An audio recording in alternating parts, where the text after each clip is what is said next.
Hello, my middle school history students. This is week 4, and this is your first video of the week. Today we're going to talk about some explorers and the areas that they explored. So let's get right into it. So last week we learned about some amazing things. Castles and knights in Europe, and the Maya, the Inca, and the Aztec nations in the early Americas. We talked about the Crusades, the holy wars fought between European Christians and the Muslims of the Middle East. The Crusades brought big changes to the people of Europe and in time to the people of the Americas too. During the Crusades, people traded goods and ideas with people they met along on their journey. Soon they were trading goods and ideas with people even further away, in China and in the Spice Islands, which is part of Indonesia today.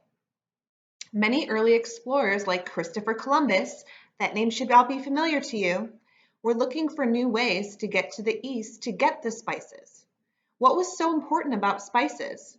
Back then, people had no refrigerators. They preserved food, which means to keep it from getting spoiled, by drying or salting it. The spices they got from the east made the dried, salty food taste better. So think of beef jerky. If you've ever had beef jerky or dried fruit, they have to preserve it so that it tastes good. But if it's preserved alone with just salt, it's not going to taste that sweet. So sometimes we need to add some spices back into it so it tastes good. The merchants, or the people who bought and sold things, could make lots of money selling spices to the Europeans. It wasn't just spices that inspired Spanish explorers to sail around the world. The early explorers brought back stories of gold, silver, and jewels in the land they called the New World. Some explorers wanted to find those treasures. Others went to the New World as missionaries, and missionaries are people who share their faith and beliefs with others. Still, others became explorers just because they wanted to become famous. So there were 3 main reasons for the exploration of the Americas: gold, God, and glory. Does that sound familiar to you? Those are the same reasons why the British colonists came over to the Americas as well. What about the people living in the Americas at that time, way back then, however? How did the Spanish explorers change the lives of the Maya, Inca, and Aztec living in the Americas? You may not really be able to travel back in time to the time of the Spanish explorers, but you can explore a different time and place just by reading. So I'm going to go over some of the differences between countries around the world and their explorers and what they were hoping to find. All right, so the Aztec, we talked about them last week, were not the only people living in Mexico at the time of the conquistadores. Archaeologists have been studying another great nation, the Puerpecha. Archaeologists are scientists who research remains of ancient civilizations for clues about how the people of those civilizations lived and what their cultures were like. Recently, a team of archaeologists has been finding new clues about the Puerpecha in ruins in one of their ancient cities in Michoacan, a central part of Mexico. All right, so that's interesting. Hopefully we'll be able to find more about the Aztecs from their studies. So let's talk about the Spanish conquistadores. So that name should be familiar to you from maybe movies or TV shows or books, but we're going to dig a little deeper to find out who they really were. So conquistadores were Spanish explorers who attacked and defeated the native people living in Central and South America. They were looking for gold and glory. The conquistadors stole from the natives, destroyed their cities, and claimed lands for Spain and for themselves.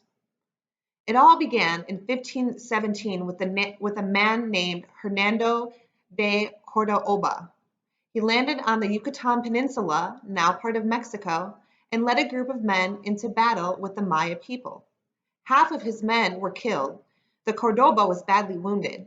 He escaped on his ship and later died of his wounds, but the conquistadores didn't give up. The Aztecs were actually the first people defeated by the Spanish, led by Hernán Cortés. Cortés was supposed to go to Mexico to explore, trade, and search for Christian missionaries who had not been heard from for many years. But Cortés had other plans. He wanted gold and land for himself. You see the common denominator here? A lot of these explorers are pretty selfish and wanted all the fame for themselves. When Cortés landed in Mexico in 1519, The Aztec thought he was one of their gods, Quetzalcoatl, who had come to Earth. Cortez captured their ruler, Montezuma, and held him for ransom. That's money paid for release of a prisoner. The Aztec people killed Montezuma when they fought back. By 1519, Cortez had joined forces with some of the Aztec people's enemies. They defeated the Aztecs and captured the capital city of Tenochtitlan. Then they destroyed much of their art and architecture. So let's talk about the fall of the Inca Empire. We talked about the Maya and the Aztecs, so what happened with the Incas? Well, by the early 1500s, the Inca Empire was very large. It was hard to get food and other goods to the Inca people. Some tribes began to rebel. In 1528, the Inca ruler died without deciding which of his two sons would take his throne. A war broke out between the two sons and their armies. This left the Inca Empire weaker and made it an easier target for Spain. So here we go. Here comes a Spanish explorer. In 1532, Francisco Pizarro and a group of 180 men arrived. The Inca greatly outnumbered Pizarro's men, but the Spanish had guns and cannons. Pizarro and his men kidnapped the emperor and held him for ransom. They also took gold, silver, and jewels from the Inca. Ever since the Maya people defeated Cordoba, they were a problem for the conquistadors. The Maya fought fiercely to protect their families and their lands. They kept fighting until 1541. That's when the Spanish won their final victory. They set up their own capital city and formed a new government. So, the Maya, Inca, and Aztec people survived, but how did they do this? Well, soon Spanish settlers were coming to Central and South America in huge numbers. Native languages, arts, customs, and traditions mixed with Spanish culture.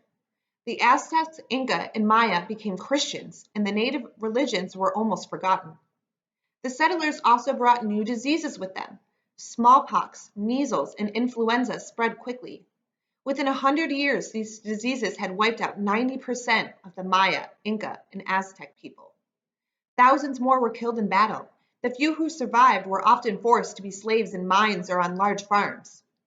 But descendants of the Maya, Inca, and Aztecs still live near the places where their ancient civilizations began.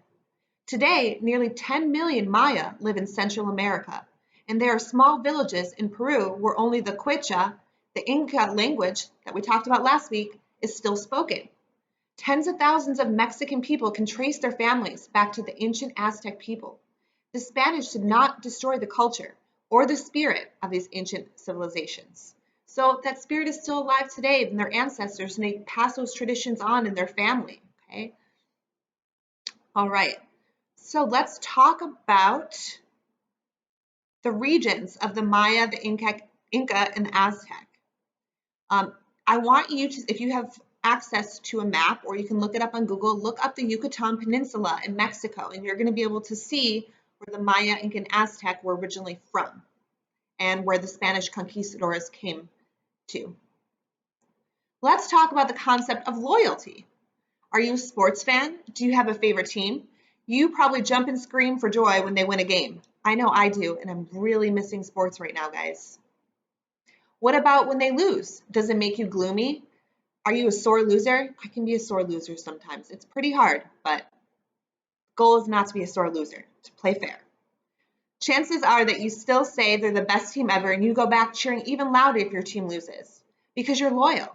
That's called loyalty, and loyalty is a character trait that is what we are all about. It's cool to be loyal to your favorite team or even your favorite TV show, but it's much more important to be loyal to your family and friends.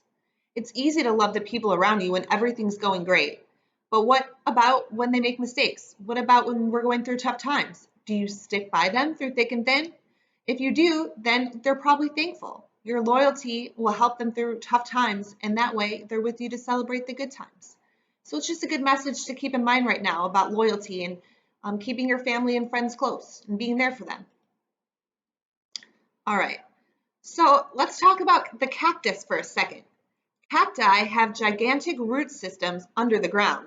When rain finally falls on the desert, it often falls in huge torrents. The water quickly sinks into the sand, where these roots drink it up and put it into their stems or branches. The giant saguaro cactus can absorb hundreds of gallons of water in such a short amount of time. With all the water they store, cacti can live for a long time before they need another drink, even in the hot desert sun. Well, that makes sense. There's tons of cactus in Arizona. We don't get a lot of rainfall, so they keep it inside when they need it. What about the saguaro cactus? Did you know that it's Arizona's official state flower? The white blossom is called the saguaro cactus. As beautiful as the blossom is, the cactus itself is even more remarkable.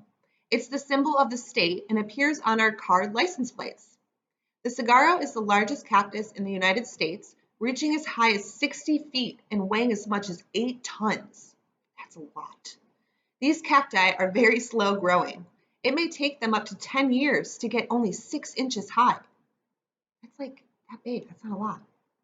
And they don't start any stems or branches until they're about 80 years old. Yikes. That's okay because they live for hundreds of years. The most common places where these giants grow are on gentle slopes in the desert between 1,000 and 3,000 feet above sea level. All right. So you have 2 assignments this week. The first assignment is going to be a quick mini quiz on everything we talked about: the Spanish conquistadors, the Aztec, the Maya, the Inca, concept of loyalty, and the cactus. Okay, so I am going to put that link at the bottom of the description of the video, and you can click on it. It'll take you right to the quiz. You can write down your answers and show them to me in our Zoom meeting Wednesday morning, or you can email me your answers back. Okay. Your second part is going to be a little review from earlier this year.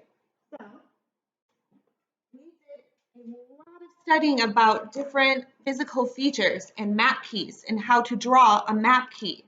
Remember, those symbols on the map represent something, and we needed to draw a symbol that would represent that physical trait. So if you can pause your video, you see this, you are going to draw a map key for each of the following physical features of land in Arizona, okay? So for example, if I have a lake on a map, how do I know it's a lake? What symbol can I draw to make sure people know it's a lake?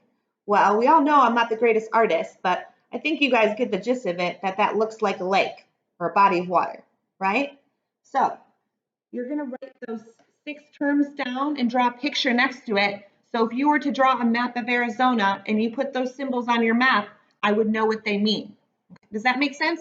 We practiced this earlier in the year, so I want you guys to do that this week along with the quiz. And that means your second video will not have an assignment attached since you're technically doing 2 for this video. And I'm going to tell you an interesting story from history that I think you guys are going to be intrigued by. But you're going to have to tune in next video to hear that. So I look forward to seeing your answers. Remember the quiz and the 6 land features, okay? And you can, again, show me on our Zoom meetings in the morning at 9:30 on Monday, Wednesday, or Friday, or you can email me your answers. All right, guys, we will see you later this week. Bye.